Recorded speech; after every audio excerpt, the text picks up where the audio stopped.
আমার প্রিয় ও স্নেহের 2024 সালের নতুন বছরের নবম শ্রেণীর ছাত্রছাত্রী বন্ধুরা, আশা করি তোমার সবাই ভালো আছো। আজ আমরা যে বিষয়টি নিয়ে আলোচনা করব নবম শ্রেণীর থার্ড সামেটিভ অর্থাৎ ফাইনাল পরীক্ষার ভৌত বিজ্ঞানের কোশ্চেন পেপার নিয়ে।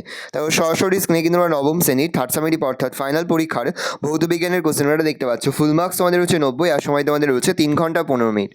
প্রথমে তোমাদের হচ্ছে বিভাগ ক, বিকল্পগুলি থেকে সঠিক উত্তর নির্বাচন করে লেখো যে কোনো 13টি। প্রতিটি প্রশ্নের মান 1 করে 1 × 13 = 13। প্রথম, শুধুমাত্র একটি মৌলিক এককের সাহায্যে গঠিত লব্ধ একক চাপ হার্জ, বল না ঘর্ষণ? তবে হার্জ। পরের প্রশ্ন, 1 পারসেক সমান কত আলোকবর্ষ? 9.46 × 10⁻12, 2.36, 3.26, 3.2, তবে 3.26।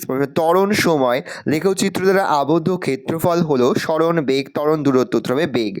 পরের প্রশ্ন, পর্যায়কাল 0.2s হলে কম্পাঙ্ক হবে 5hz, 0.28z, 10hz, 0.58z, 5hz। প্রশ্ন, তরলের উষ্ণতা বাড়লে সান্দ্রতা বাড়ে কমে? প্রথমে বাড়ে, পরে কমে, অপরিবর্তিত থাকে? উত্তরে কমে। প্রশ্ন, আইসোটোপ আবিষ্কার করেন কুরি, বোর, থমসন, সডি? উত্তরে সডি। CO2 অণুতে কার্বনের শতকরা পরিমাণ 25%, 50%, 7.27%, 32.25%, উত্তরে 27.27%। প্রশ্ন, কড লিভার অয়েল একটি দ্রবণ, কেলাসন, ইমালহন, কলেডীয় দ্রবণ? উত্তরে ইমালহন। প্রশ্ন, প্রশম দ্রবণে লিটমাসের বর্ণ হবে বেগুনি, লাল, হলুদ, নীল? উত্তরে বেগুনি। প্রশ্ন, পেট্রোলিয়ামের পরিশোধনে পাওয়া যায় না কেরোসিন, ন্যাপথা, আলকাত্রা, বিটুমিন? উত্তরে আলকাত্রা। ইঞ্জেকশন দেওয়ার জন্য ব্যবহৃত হয় পতিত জল, আয়নমুক্ত জল, মৃদু জল, রাসায়নিক জল? উত্তরে পতিত জল। একটি বস্তুর বেগ দ্বিগুণ করা হলে বস্তুর গতিশক্তি সমান থাকে, দ্বিগুণ হয়, 4 গুণ হয়, অর্ধেক হয়? উত্তরে 4 গুণ হয়। অ্যাসিড বৃষ্টির জন্য দায়ী গ্যাসটি হলো CH4, NO2, N2O, O3? উত্তরে NO2। উষ্ণতা বৃদ্ধিতে NaCl এর দ্রাব্যতা বাড়ে কমে, অপরিবর্তিত থাকে? প্রথমে বাড়ে, পরে কমে? উত্তরে অপরিবর্তিত থাকে। আর্সেনিকযুক্ত জল পান করলে যে রোগের সৃষ্টি হয় তা হলো Minamata, black foot disease, itai fluorosis? উত্তরে ব্ল্যাক ফুট ডিজিজ। পরে তোমাদের রয়েছে বিভাগ খ, লিখিত প্রশ্নগুলির অতি সংক্ষিপ্ত উত্তর দাও। বিকল্প প্রশ্ন লক্ষণীয়। প্রশ্নের মান 1 করে 1 × 23 = 23। ঘাত কি জাতীয় রাশি? উত্তরে ভিক্টর। একটি স্পর্শজনিত বলের উদাহরণ দাও। উত্তরে ঘর্ষণ বল। প্লাবতার SI একক কি? উত্তরে নিউটন। সংকট উষ্ণতায় তরলের পৃষ্ঠটান কত? উত্তরে 0। কোন পদার্থের স্থিতিস্থাপকতা উষ্ণতার সঙ্গে পরিবর্তিত হয় না? উত্তরে ইনভার। প্রশ্ন, নিউক্লিয় বলের জন্য কোন, এটা কণা হবে, কোন কণাটি দায়ী? উত্তরে বোসন কণা। প্রশ্ন, STBতে 2.8 গ্রাম N2 এর আয়তন কত? 2.42 লিটার। দৈনন্দিন জীবনে ব্যবহার করা হয় এমন একটি কলয়েডের নাম লেখো। উত্তরে দুধ। প্রশ্ন, একটি উভধর্মী অক্সাইডের উদাহরণ দাও। ZnO, Al2O3। কেরোসিন ও জলের মিশ্রণকে তাপ প্রয়োগ না করে কোন যন্ত্রের দ্বারা পৃথক করা যায়? উত্তরে বিয়োজীয় ফানেল। প্রশ্ন, আয়নমুক্ত জলে ক্ষারতার মাত্রা কত? 0। সত্য অথবা মিথ্যা লেখো। স্টোন ক্যান্সার মার্বেল পাথরে দেখা যায়? উত্তরে ঠিক, তাহলে সত্য লিখব। সত্য অথবা মিথ্যা লেখো। কার্বন ডাই অক্সাইড একটি আম্লিক অক্সাইড? উত্তরে ঠিক, তাহলে সত্য লিখব। কোন তরলের আপেক্ষিক তাপ সবচেয়ে বেশি? জল। একটি হালকা ও ভারী বস্তুর গতিশক্তি সমান, কোনটির গতিবেগ বেশি? হালকা বস্তুর গতিবেগ বেশি। তাপ প্রয়োগ করে বরফকে গড়ানো হলে আয়তনের কি পরিবর্তন হয়? তবে আয়তন বৃদ্ধি পাবে। একটি কঠিন অ্যারোসলের উদাহরণ দিতে, ধুলো, বায়ুতে ভাসমান ধূলিকণা। প্রশ্ন, গতিশীল বাস হঠাৎ থেমে গেলে যাত্রীরা বাসের গতির অভিমুখে ঝুঁকে পড়ে কেন? গতিজাড্যের জন্য। আর্কিমিডিসের নীতি কোন ক্ষেত্রে প্রযোজ্য হয় না? তবে অবাধ পতনশীল বস্তুর ক্ষেত্রে। দম দেয়া ঘড়িতে কোন শক্তি কোন শক্তিতে রূপান্তরিত হয়? ঘূর্ণন শক্তি গতি শক্তিতে রূপান্তরিত হয়। শব্দের তীব্রতার নিরাপদ সীমা কত? 45 ডেসিবেল। জুল ও আর্গের মধ্যে সম্পর্ক কি? 1 জুল = 10⁻7 আর্গ। একটি সুরে কটি কম্পাঙ্ক থাকে? উত্তরে 1টি। প্রোটনের আবিষ্কর্তাকে? রাদারফোর্ড। ক্যালসিয়াম পরমাণুর যোজ্যতা কক্ষের ইলেকট্রন সংখ্যা কত? 2। এসআইতে বরফ গলনের লিনতাপ কত? 3.36 × 10⁵ জুল/kg। K+ আয়নে ইলেকট্রন সংখ্যা কত? তবে 18টি। বায়ুর উপাদানগুলিকে ড্যাশ পদ্ধতিতে পৃথক করা যায়, তবে আংশিক পাতন। হাইড্রোক্লোরিক অ্যাসিড ও অ্যাসিটিক অ্যাসিডের মধ্যে কোনটি তীব্রতর অ্যাসিড? Hydrochloric acid. পরে তোমাদের হচ্ছে বিভাগ গ, নিম্নলিখিত প্রশ্নগুলির সংক্ষিপ্ত উত্তর দাও। বিকল্প প্রশ্ন লক্ষণীয়, প্রশ্নের মান 2 করে 2 গুণ 15 = 30।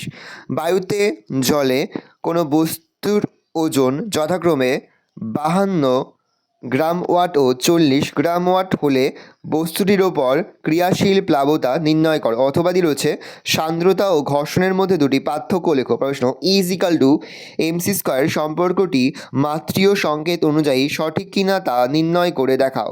প্রশ্ন ক্যালোরিমিতির মূল নীতিটি লেখো। কোন ক্ষেত্রে এটি প্রযোজ্য হয় না?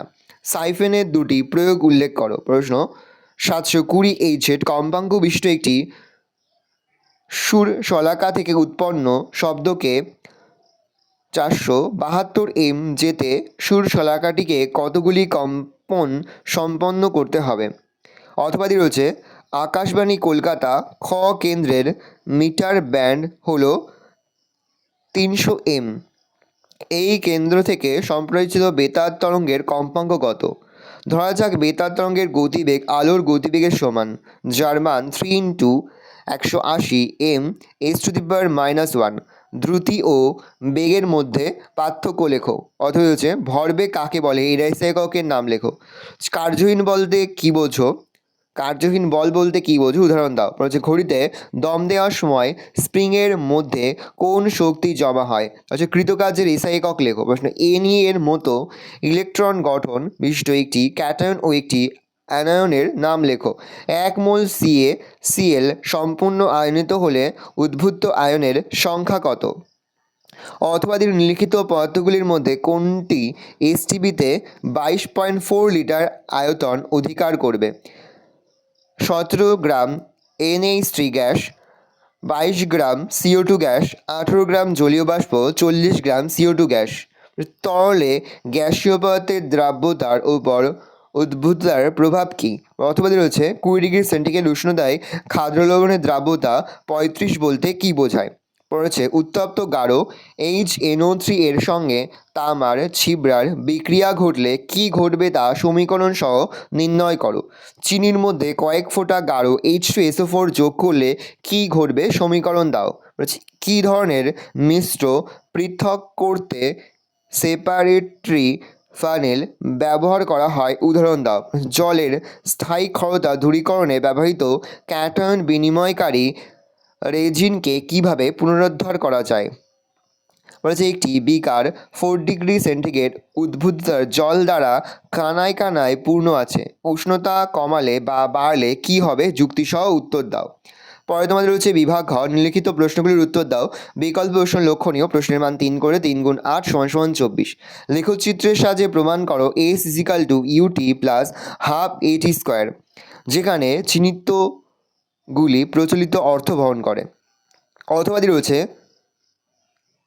ক দিয়ে স্থিরাবস্থা থেকে কোনো বস্তুর স্বর্ণের মান সময় এর বর্গের সঙ্গে সমানুপাতে পরিবর্তিত হয়।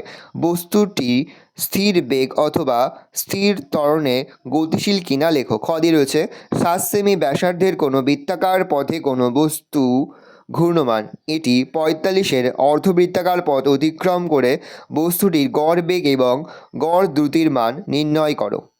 পরে শিলাবৃষ্টি অনেক উঁচু থেকে পড়লেও বিশেষ ক্ষতি করতে পারে না কেন? তার সঙ্গে CGS পদ্ধতিতে পৃষ্ঠটানের একক কী? প্রশ্ন প্রতিধ্বনির সাহায্যে কিভাবে সমুদ্রের গভীরতা নির্ণয় করা যায়? অথবাদি রয়েছে শব্দের গতিবেগ তরঙ্গদৈর্ঘ্য কম্পাঙ্কের মধ্যে সম্পর্ক প্রতিষ্ঠা করো। দূরের পর্বতশৃঙ্গ সকালবেলা স্পষ্ট দেখা যায়, বেলা বাড়ার সঙ্গে সঙ্গে সেটি অস্পষ্ট হয়ে যায় কেন? ঊর্ধ্বাকাশের কুয়াশাকে কি বলে? কে কক্ষে 2টি ইলেকট্রন আছে এমন একটি প্রশম পরমাণু একটি ক্যাটায়ন ও একটি অ্যানায়নের উদাহরণ দাও। অথবা রয়েছে নিউক্লিয় বল কি? নিউক্লিয় বলে 2টি বৈশিষ্ট্য লেখো। পরের প্রশ্ন এ চিহ্নিত ফ্লাস্কে 0.5 মোল অক্সিজেন গ্যাস আছে এবং অন্য একটি এইচ চিহ্নিত ফ্লাস্কে 0.4 মোল ওজোন গ্যাস আছে। কোন ফ্লাস্কটিতে ওজোনের পরমাণুর সংখ্যা বেশি? পর হচ্ছে হাইড্রোক্লোরিক অ্যাসিডের শনাক্তকরণ বিক্রিয়াটি সমীকরণ সহ লেখো। পরের প্রশ্ন, সোডিয়াম হাইড্রোক্সাইডের জলীয় দ্রবণে এল চূর্ণ যোগ করা হলো, কী ঘরে সমীকরণ সহ লেখো। তার সঙ্গে হচ্ছে অ্যান্টাসিডগুলি কী ধরনের পদার্থ, অথবা রয়েছে টিন্ডাল প্রভাব কী, টিন্ডাল প্রভাবের দুটি ব্যবহারিক প্রয়োগ উল্লেখ করো। পরের প্রশ্ন, মৎস্যে আছে পিএইচের মান বজায় রাখার প্রয়োজনীয়তা কী, জলাশয়ের পিএইচ মান কীভাবে বজায় রাখা হয়। অথবা রয়েছে প্রশমন ক্রিয়া কাকে বলে, প্রশমন ক্রিয়ার নির্দেশকের ভূমিকা কী। তারপরে প্রশ্ন, দাঁতের ক্ষয়ের ওপর পিএইচের প্রভাব কী। প্রথম প্রশ্নটা প্রশমন ক্রিয়া হবে, প্রশমন ক্রিয়া কাকে বলে, প্রশমন ক্রিয়ার নির্দেশকের ভূমিকা কী, তারপরে দাঁতের ক্ষয়ের ওপর পিএইচের প্রভাব কী। ভালো করে দেখে নাও, এই রয়েছে টোটাল তোমাদের থার্ড সেমের অর্থাৎ ফাইনাল পরীক্ষার নবম শ্রেণীর ভৌত বিজ্ঞানের কোশ্চেন পেপার। ভালো তোমার কোশ্চেনটা দেখে নাও। আশা করি ভিডিওটা ভালো লেগেছে। ভিডিও ভালো লাগলে ভিডিও লাইক করে দেখতে ভুলবেন না। আর আমার চ্যানেল নতুন হওয়া লাইক সাবস্ক্রাইব প্রেস করে পাশে বেল আইকনটা প্রেস করে যখন নতুন করে ভিডিও আপলোড করি সবার ফার্স্ট নোটিফিকেশন তোমরা পেয়ে যাও। আর এই ভিডিওটি তোমার বন্ধু বান্ধবী আত্মীয় স্বজন সবার মধ্যে কিন্তু অনেক শেয়ার করে যে বছর নবম শ্রেণীতে পড়ছে। আমরা কিন্তু ইতিমধ্যে নবম শ্রেণীর প্রতিটি বিষয়ের সিলেবাস, প্রশ্নকার এবং নমুনা প্রশ্নপত্র কিন্তু আপলোড করে দিয়েছি। তোমরা এখনও পর্যন্ত সেই ভিডিওগুলো না দেখে থাকো, ভিডিওগুলো কিন্তু তাড়াতাড়ি দেখে নাও। তোমাদের সকলকে জানাই আগাম পরীক্ষার অনেক শুভেচ্ছা এবং অভিনন্দন। আশা করি সকলের পরীক্ষায় খুব ভালো হবে। একেবারে ভিডিও শেষে স্ক্রিনে তোমরা একটা প্লেলিস্ট দেখতে পারবে, তারপরে ক্লিক করলেই সমস্ত ভিডিওগুলো কিন্তু তোমরা পর দেখে নিতে পারবে। কোনো প্রশ্নের উত্তর লিখতে বা বুঝতে যদি কোনো অসুবিধা হয় তাহলে কিন্তু নির্দ্বিধায় কমেন্ট সেকশনে কমেন্ট করে জানাতে একদমই ভুলবে না। ভালো করে তোমরা কোশ্চেন দেখে নাও।